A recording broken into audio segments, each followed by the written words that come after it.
Are you in search of self? Do you spend your days wandering down the path of life, wondering who you were sent here to be? Have you experienced soul-shaking trauma or a huge turning point in your life that has left you without a sense of direction? I, too, have experienced these things. When I had such debilitating postpartum depression, I did not know where to turn, and I found myself in the flow of the mythic. Thankfully, I was working on my dissertation in Jungian psychology when I was lost, and what I found was that the ancient goddess myths hold the key to unlocking our own discovery of self. Greetings. My name is Reverend Dr. Pamela Dawn Hancock, and my story starts even before the postpartum depression I mentioned and experiencing motherhood. But the catalyst for the creation of Mythic Mapping starts on a warm day in Southern California about 3 years ago. The sunlight reflecting off the condo across the driveway was nauseating. Every time I looked up from where I stood in our Los Angeles home, I would witness the glare off the building across the way and get even more upset. I paced back and forth in my office. Every once in a while, a screech from the baby downstairs would penetrate the walls and make me shiver with agitation and confusion, with the feeling that I did not belong where I stood. I stared at the window pane. I wondered how much of a running start I would need to take in order to successfully break the glass and fall to the pavement several stories below, breaking my neck.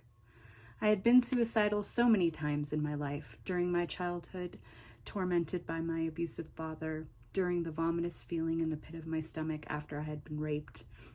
And at that moment, frozen in time, in front of that window, as postpartum depression ripped through my mind like the talons of a carrion bird. I often thought back to the moment of my son's birth, when I was forced by the Western medical establishment to have my baby cut from my body. But I think the depression would have gripped me one way or the other. I have to do something, I whispered to myself.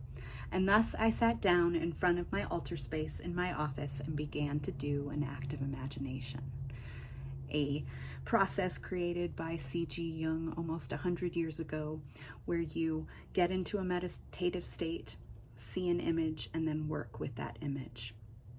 I sat there for several moments and let the images begin to form around the edges of my consciousness. The darkness behind my eyes began to fade, and suddenly I saw the image of a map.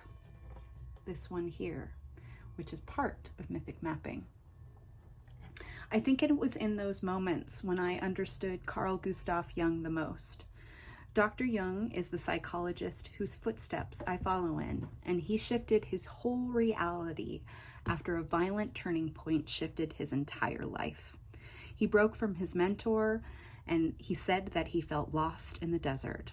So when I decided to sit down and do that active imagination that showed me that map, I understood why he sat on the banks of Lake Zurich constructing tiny castles from stone, and why he wrote the Red Book. Check it out if you haven't seen it. He felt as though he had to rebuild himself after tragedy had struck. I too had to embark on that quest.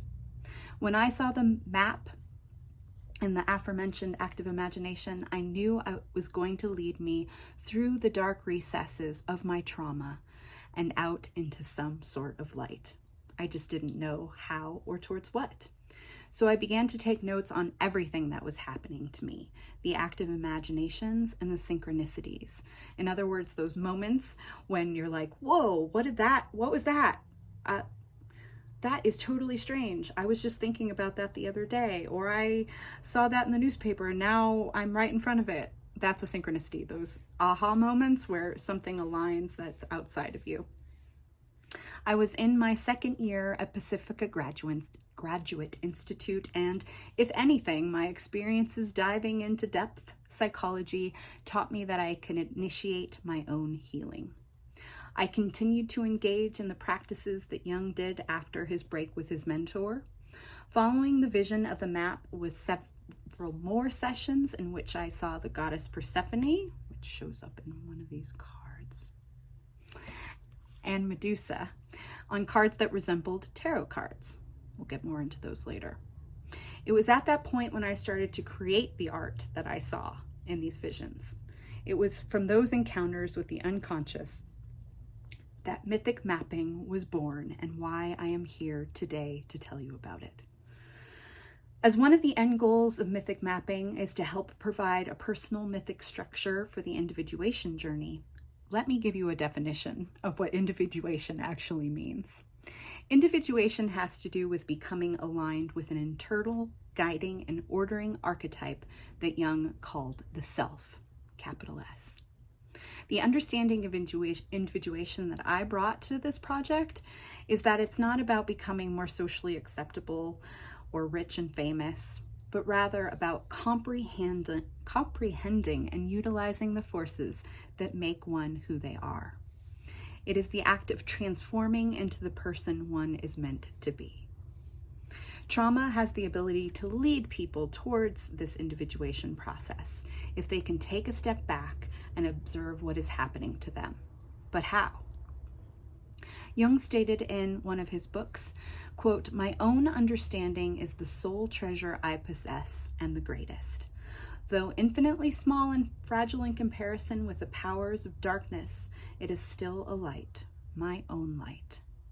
Here Jung is making it clear that understanding where you are during your journey is the only thing of great importance that anyone can retain. Unfortunately, there are not many well-known pathways offered today that encourage and are able to guide people towards tapping into this type of mythic imagination. This is where the problem lies. How do people find practices that offer an alternative to contemporary science-dominated rationalistic processes, where this type of mythic imagination is encouraged? Many people don't even know about Jungian analysts and may not be able to afford them if they do. In my own journey, I was seeing a Jungian sandplay therapist once a month, as that is all I could afford. Although she was helpful, it was my undertaking my own investigation of self that pulled me out of the mire of depression. As I began to utilize the images that sprung up in my active imagination, I was empowered by the myths they represented. As Jung reflected, quote, "I had no answer to my question, only the inner certainty that I was on the way to discovering my own myth." When it comes to helping people process trauma, there is an immense gap in services outside of traditional clinical therapy.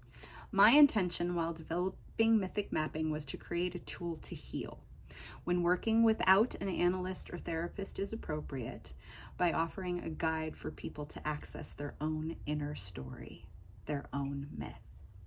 Mythic mapping has crystallized Jung's work into an interactive game-like system that inspires self-discovery. Mythic mapping is different than other paths, as it is both tactile and playful, and inspires one to go on a mythic quest. As Jung himself said, "In the course of play, my thoughts clarified, and I was able to grasp the fantasies whose presence in myself I dimly felt." End quote. Thus, inspired not only by self-help but also by questing games that encourage play, mythic mapping provides weekly and monthly imaginative activities to explore the self. By combining these popular genres, my work also has the ability to extend the relevance and value of myth and mythic sensibilities in self-healing, as well as broaden the impact and value of Jungian psychology. All right, big stuff here. The mythic mapping system comes with the map book, this massive thing, big stuff. Ooh. The map book, which is the main guide and primary source. This is where system users will keep track of every major aspect of their mythic mapping voyage. It includes all of the information on the basics one will need to understand in order to utilize the map that I showed you earlier, as well as journaling spaces to keep all of your quests, totem information, oracle readings, and much more in one place. It also comes with the Voyager's log. And cutter. This is a yearly planner for the voyage. This is a blank planner-style log that will provide users with the space to plan out their both mundane or regular daily life, along with keeping track of weekly oracle cards, synchronicities, intentions, affirmations, the mythic stuff, and diaries of their progress. It also provides users with 4 assignments a month in order to help them progress around the map and further their individuation journey. And if you do the upgrade, there will be 2 monthly meetings, each an hour in length, where I will guide you in doing some of that work, which will be really fun because it'll be in community. And I think that's really a powerful piece in this process. There's also the game board, which I showed you earlier, the map tray. This is your game board for the journey. Once a user obtains their mythic self mannequin, I'm not even going to explain that. You'll have to get the system in order to understand what I'm talking about. They will place their mannequin on the tray in much the same way you would put a game piece on a game board. It physically represents where the user is mythically at on any given day or during the monthly assignments. Then there is the Oracle deck and compendium. This distinctive deck is a system in and of itself. So once you obtain this, you can use these cards for regular Oracle readings. System users will utilize it to discover their mythic self in a remything process, do weekly readings, choose characters with whom to go on quests, and much more. So these are really cool because they are printed on holographic paper or in some sort of holographic process. And so when you see them, it just makes these mythic beings even more interesting and powerful because they're not just flat images. All right. It also comes with the New Moon Spinner. As the system was partially conceived as a game-like interactive lifelong structure, the New Moon Spinner provides system users with synchronistic island choices each new moon, which then guides you to the map book to do specific work. Dream tokens, which are these wonderful little yellow tokens. When a system user lands on Dream Island, they will be asked to recall several figures from dreams that have stayed with them throughout their life. These tokens have been provided so those using the system can draw specific symbols on them to use in future work, because it all comes together in these really cool ways once you have some of these tokens. There's archetype dice. A 6-sided die is included, upon which is etched the 6 archetypes of the personal unconscious: the shadow, the anima animus, wise elder, child, hero, heroine, and trickster, that will be used to engage with the self-mandala method work. Once you've gotten through a couple of months of work, you can start doing these beautiful mandalas that explain parts of your being. A shadow bottle that will be empty. This one's mine. Well, all of the islands on the map will guide system users towards finding treasure totems. So these will be like representations of parts of yourself. The Shadow Whirlpool will ask users to collect dust of their complexes, etc., into a small glass vessel. As this material is sometimes considered the dark matter of the unconscious, I thought it was more apropos to collect dust than to gather some sort of object.